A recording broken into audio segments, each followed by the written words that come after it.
bloke still has his cool and tells us about the classes into which rallycross cars are divided.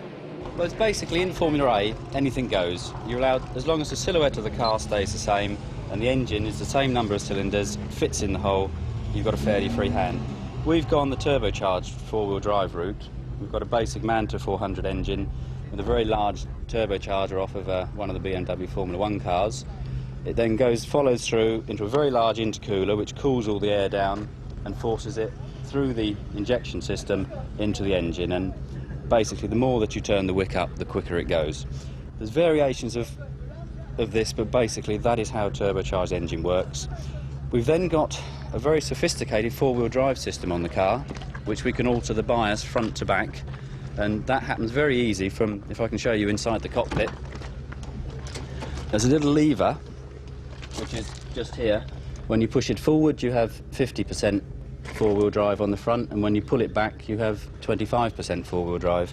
Very sophisticated extract system. The whole car is built around the roll cage to give it strength, stability, and hang all the Kevlar panels, which most of the rallycross cars have got. The back of the cars are all fairly simple. In these ones, we've just carried the radiator, fuel pumps, very large tank for the oil, and an oil cooler. Really, you've got to put the stuff wherever it fits because there's no room in the front. A lot of these type of cars in Formula A actually carry the radiator in the back of the car.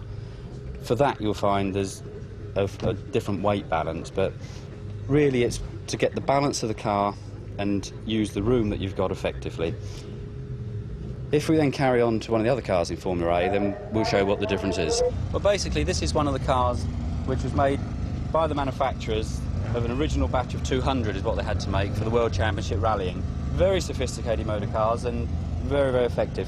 As you can see in the front of this one, we've got the radiator, we've got the cooling fans and oil tanks, the balance bar for the adjustable braking. If we go to the back of the car, then we'll see the main difference. What you've got in the back is a purpose-built racing engine. It's V6. This one is 3 litres, and they vary as high as, say, Steve Palmer's, which I believe is up to 3.9 litres. They give about 480 brake horsepower, which with tremendous response. That is the advantage. It's got loads of torque, tremendous response. They were built to slightly different regulations to the other cars, which they run a homologation in about a year's time. But as you can see, the complete last half of the car is all engine and transmission. Again, it's four-wheel drive, very, very sophisticated little motor car.